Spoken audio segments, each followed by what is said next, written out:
Dear viewer, ছোট কিংবা বড়, সরকারি কিংবা বেসরকারি যে কোনো জবের জন্য, জব আপডেটের জন্য smdntutorial.blogspot.com আপডেটেড ইনফরমেশনগুলো পেয়ে যাবে।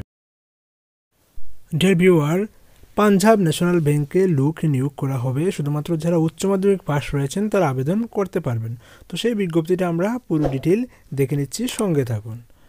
তো যেটা নিয়োগ করা হবে সেটা হচ্ছে পিয়ন নিয়োগ করা হবে। অ্যাডভার্টাইজমেন্ট নাম্বার দেয়া রয়েছে PNB COA HRD ADV 135722। Advertisement নাম্বারটা কিন্তু নোট ডাউন করে রাখতে হবে। অ্যাডভার্টাইজমেন্ট প্রকাশ করা হয়েছিল 3rd February 2022। তো 14টা পোস্ট রয়েছে ভ্যাকেন্ট পাঞ্জাব ন্যাশনাল ব্যাংকে। 14টা পোস্ট নিয়োগ করা হবে। তার মধ্যে ধলাই ত্রিপুরায় রয়েছে 2টো পোস্ট, ST একজন, জেনারেল একজন। গোমতী ত্রিপুরায় 1টা পোস্ট জেনারেলের জন্য। খোয়াইতে 1টা পোস্ট STদের জন্য। নর্থ ত্রিপুরায় 1টা পোস্ট জেনারেলের জন্য। সিপাহী জেলাতে 1টা পোস্ট জেনারেলের জন্য। সাউথ ত্রিপুরাতে 3টা পোস্ট, SC একটা, ST একটা, জেনারেল একটা। উনাকোটিতে 1টা পোস্ট SCদের জন্য। ওয়েস্ট ত্রিপুরায় 4টা পোস্ট, SC একটা, EWS একটা এবং জেনারেল 2টো। কী নিয়োগ করা হচ্ছে সেটা আমরা অলরেডি জেনে গিয়েছি। পিয়ন নিয়োগ করা হবে পাঞ্জাব ন্যাশনাল ব্যাংকে। এডুকেশনাল কোয়ালিফিকেশন কী চাইছে? এডুকেশনাল কোয়ালিফিকেশন চাইছে হচ্ছে minimum and maximum pass in 12 standard or its equivalent with basic reading or writing knowledge of English. Any qualification other or higher than the above not to be taken into account. Graduate or above qualified candidates are not eligible for applying the post. Strictly বলে দিয়েছে educational qualification, শিক্ষাগত যোগ্যতা কমপক্ষে 12 pass হতে হবে এবং অধিকতর 12 pass হতে হবে। অর্থাৎ 12 পাসের কম হলেও হবে না, 12 পাসের বেশি হলেও হবে না। এবং এখানে বলে দিয়েছি যে যদি BA পাস বা BSc পাস অর্থাৎ গ্র্যাজুয়েট কলেজ পাস কোনো ক্যান্ডিডেট আবেদন করেন তাহলে সেটা কিন্তু গ্রহণ করা হবে না। অর্থাৎ শুধুমাত্র উচ্চ মাধ্যমিক উত্তীর্ণ যারা রয়েছেন তারাই আবেদন করতে পারবেন। তো এক্ষেত্রে প্রশ্ন থেকে যাচ্ছে যে মনে করুন কেউ অ্যাপ্লাই করলো, সে BA পাস করেছে, সে অ্যাপ্লাই করলো, তাহলে যদি BA পাসের কাগজ না দেয় তাহলে কি হবে? এক্ষেত্রে কিন্তু হবে না। পরবর্তীতে কিন্তু নিয়োগ করার ক্ষেত্রে আপনার সমস্ত রেকর্ড চেক করা হবে, আপনার সমস্ত ডকুমেন্ট চেক করা হবে এবং যদি দেখা যায় যে আপনি মিথ্যে কথা বলেছেন, আপনি গ্র্যাজুয়েশন কমপ্লিট করে নিয়েছেন কিন্তু এখানে বলেছেন আপনি গ্র্যাজুয়েশন করেননি, উচ্চ মাধ্যমিক পাস করেছেন, তাহলে কিন্তু পরবর্তীতে আপনার নিয়োগ প্রক্রিয়া থেকে আপনাকে বাদ দেওয়া হয়ে যেতে পারে। অর্থাৎ শুধুমাত্র উচ্চ মাধ্যমিক পাস যারা রয়েছেন তারাই আবেদন করতে পারবেন। উচ্চ মাধ্যমিকের কম হলেও হবে না, উচ্চ মাধ্যমিকের বেশি হলেও হবে না, সেটাই এখানে বলে দেয়া হয়েছে। এই যে রিল্যাক্সেশন রয়েছে, SC STরা 5 বছরের ছাড় পাবেন। যদিও এজ যে বার বলেছে সেটা হচ্ছে মিনিমাম 18 ইয়ার্স এবং ম্যাক্সিমাম 25 ইয়ার্স। 18 থেকে 24 বছর বয়সী যারা রয়েছেন তারা কিন্তু আবেদন করতে পারবেন। 18 থেকে 24 বছর বয়সী যারা তারা আবেদন করতে পারবেন। কিন্তু ক্যান্ডিডেট যদি SC বা ST হয় তাহলে কিন্তু আরও 5 বছর বেশি পেয়ে যাচ্ছেন, অর্থাৎ 29 বছর পর্যন্ত যাদের বয়স তারা আবেদন করতে পারবেন। SC ST যদি ফিজিক্যালি হ্যান্ডিক্যাপড হয় তাহলে 15 বছর ছাড় দেওয়া হয়েছে, অর্থাৎ এক্ষেত্রে 24 যোগ 15 39 বছর পর্যন্ত বয়স হলেও আবেদন করতে পারবেন। OBC ক্যান্ডিডেটরা 3 বছরের ছাড় পাবেন, অর্থাৎ OBCরা 18 থেকে 27 বছর হলেও তারা আবেদন করতে পারবেন। ফিজিক্যালি হ্যান্ডিক্যাপড যদি OBC হয় তাহলে 10 বছরের ছাড় পেয়ে যাচ্ছে, অর্থাৎ 18 থেকে 34 বছর পর্যন্ত বয়স হলেও তারা কিন্তু আবেদন করতে পারবেন। এই সব বিষয়গুলি বলে দেয়া রয়েছে।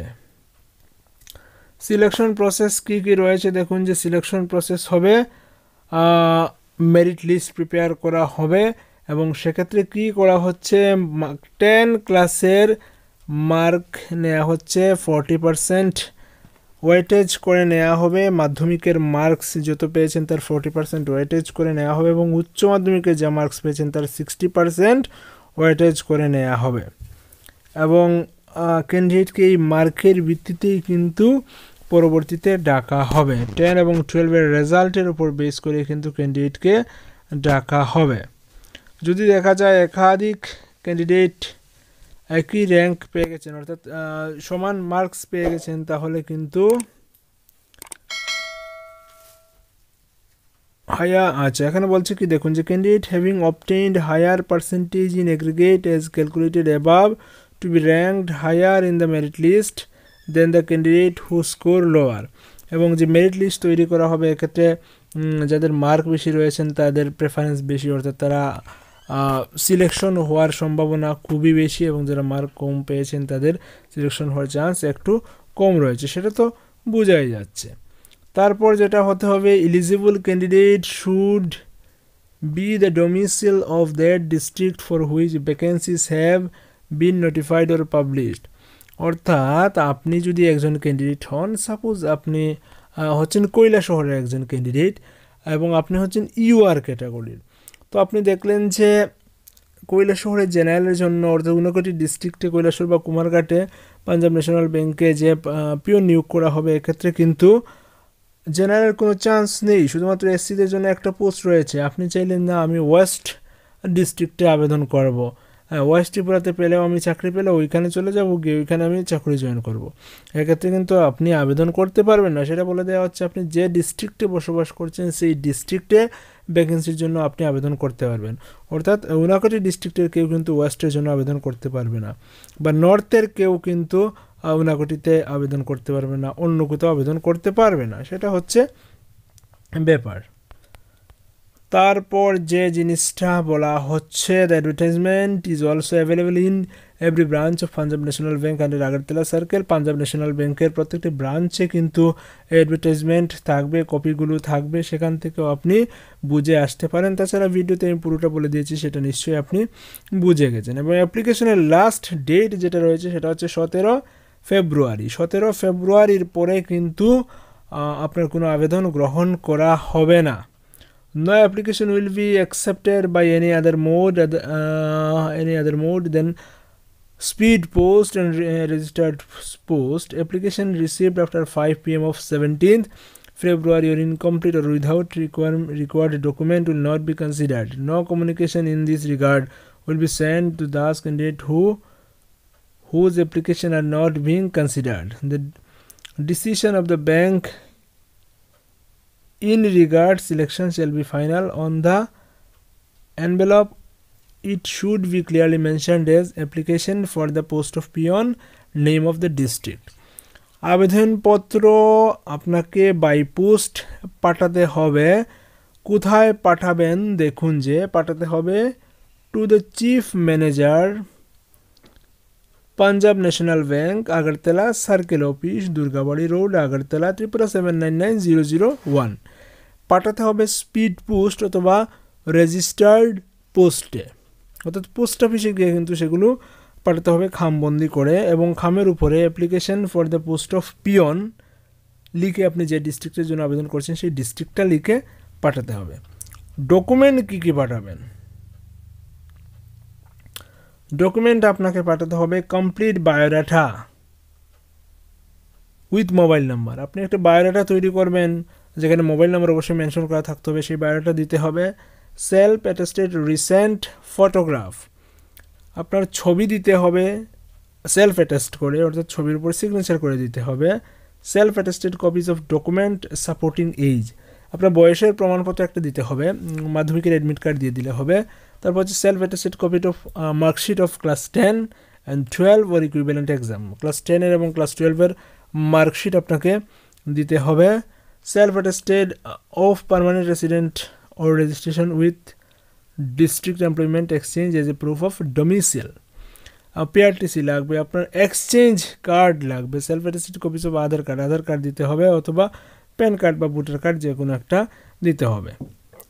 এই সব ডকুমেন্ট অর্থাৎ বায়োডাটা সঙ্গে যে ডকুমেন্টগুলো যেমন বায়োডাটা, ছবি, age proof, marksheet, PRTC, employment exchange,